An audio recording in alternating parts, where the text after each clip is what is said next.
Estamos aqui com a mestranda Marçal Dantas Medeiros, que faz parte do grupo de Ao Risco, em Geografia, claro. Aí passa. Valeu. Vai. Marisol, eu queria saber se... Eita, peraí, eu mostrei a folha. Vai. Marisol, eu queria saber se em Natal Marisol, eu queria saber se em Natal houve já desastres ambientais. Naturais? Então, a cidade de Natal, ela não apresenta registros de grandes desastres naturais, como é o caso do Rio de Janeiro. Até mesmo pela geomorfologia da cidade, que é composta por dunas, que faz com que a água da chuva seja facilmente infiltrada. Natal não possui altas altitudes, nem o relevo, e o relevo dela é mais plano. Então, a cidade não apresenta desastres naturais como no Rio, como nos estados do Sul. O que Natal apresenta são várias áreas de alagamento, principalmente na Zona Sul, na Zona Sul e na Zona Norte, né, porque tem várias lagoas naturais e também lagoas de captação. E essas lagoas de captação, várias vezes, têm esgotamento clandestino, acúmulo de lixo, que faz com que elas, no período de chuva, transbordem, atingindo as áreas mais próximas.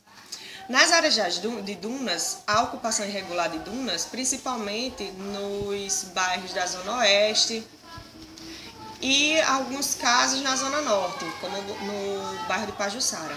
Essa ocupação irregular de dunas faz com que a areia, que é um material muito fino, né, friável, com a ação do vento, que a gente chama de ação eólica, faz com que haja o transporte dessa areia invadindo as casas. E muitas vezes as casas têm muros derrubados, muros ou paredes. Porém, é um fator que ocorre lentamente, não é como ocorre em outros estados, né? Que quando chove, cai a barreira repentinamente. No caso de Natal, não. A areia vai entrando lentamente nas casas.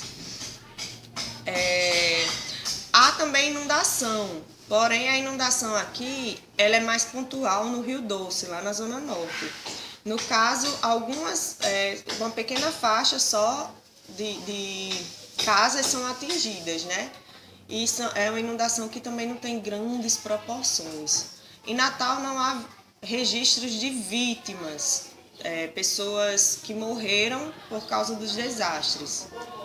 Na maioria dos casos dos desastres de Natal, na maioria das áreas de risco de Natal, as perdas são mais materiais. E geralmente é uma população mais pobre que é atingida.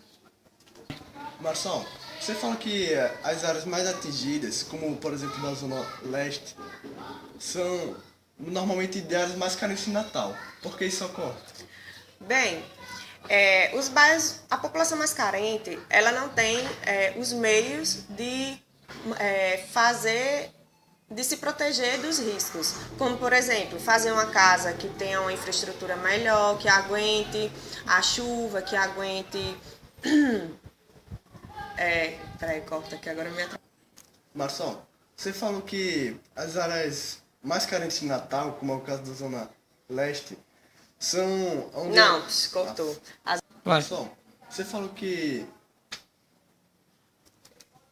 Já?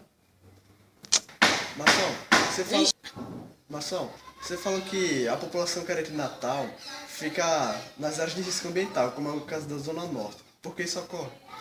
Bem, primeiro, para se ter risco, precisa ter algo ou alguém exposto ao risco. Não há risco se não tiver uma população ou alguém ou algo exposto a esse risco. Geralmente, as populações mais carentes, elas não têm acesso a uma infraestrutura de qualidade, elas não têm acesso a áreas com uma infraestrutura urbana adequada, como ruas pavimentadas, com iluminação pública, com esgotamento sanitário adequado, coleta de lixo, e todos esses fatores contribuem para que aumente a exposição aos riscos. Então, o risco está diretamente ligado à condição social das pessoas. Quanto mais pobres as pessoas, menos condições elas vão ter de lidar com o risco. Então, assim, um exemplo que a gente vê aqui em Natal. As áreas de risco aqui em Natal são, e na grande maioria das cidades, são aquelas áreas mais carentes. Por exemplo, quando você vai nos bairros ali da Zona Oeste, que tem a ocupação das dunas, aquelas dunas não são interessantes pro poder... corta aí. Essas áreas não são interessantes para os empreendedores da cidade. Por quê? Porque são áreas que precisam de mais investimentos para planear, enfim. Então, essas áreas são mais baratas ou simplesmente são invadidas. Geralmente, elas são invadidas. A população carente vai lá, invade aquela área e começa a morar lá. Só que são áreas com fortes restrições ambientais, né? Porque tem uma dinâmica natural muito intensa. Então, as áreas de vulnerabilidade social estão diretamente ligadas às áreas de risco. A última pergunta. Quais são as áreas de risco em Natal? Quais são as áreas que tem mais, assim, que ocorrem mais esses fenômenos que você citou? Bem, como eu já falei, né? A Zona Oeste,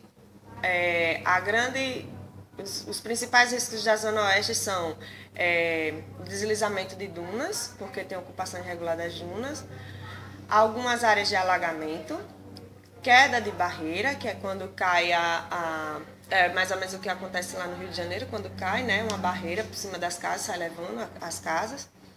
Basicamente são esses. Na Zona Norte, a gente encontra deslizamento de duna também, inundação, no caso lá do Rio Doce, e também a gente encontra algumas áreas de alagamento. Na Zona Oeste, as principais áreas de risco são em torno do Antigo Lixão, que tem uma população muito carente ali, com casas de taipa, casa de madeira, de lona, e que fica muito próximo às dunas. O bairro Guarapes é uma área que tem casas também de taipa em precárias condições, inclusive semana passada caiu uma casa porque não aguentou a chuva, que fica perto de dunas e também próximo ao mangue. Também temos em Cidade Nova, ocupação irregular da Zona de Proteção Ambiental 1, que é ali no Parque da Cidade, que é ocupação irregular de dunas. Na Zona Sul, nós temos aqui no bairro de Cidade Satélite uma área de alagamento, que é ali na Avenida dos Chavantes. Temos também na Zona Sul aquela parte de Ponta Negra, com várias lagoas de captação que transbordam. E também na Avenida da Integração, a lagoa que transborda ali próximo, atrás do Antigo Salinas. Na Zona Norte, a gente tem no bairro de Pajuçara ocupação de dunas, né? A inundação no Rio Doce. No bairro da Redinha, na comunidade da África, também ocupação de dunas. Na Zona Leste é onde a gente também encontra muitas áreas de risco, né? Que seria o Paço da Pátria, que fica muito próximo ao rio Potengi e o Canal do Baldo, tendo alagamento ali, inundação constantemente. A comunidade Jacó, com várias casas que caem, né? Porque são casas construídas em cima de vertentes muito inclinadas. E o bairro de Mãe Luísa praticamente todo, porque o bairro de Mãe Luísa, quando não é alagamento, é deslizamento de duna.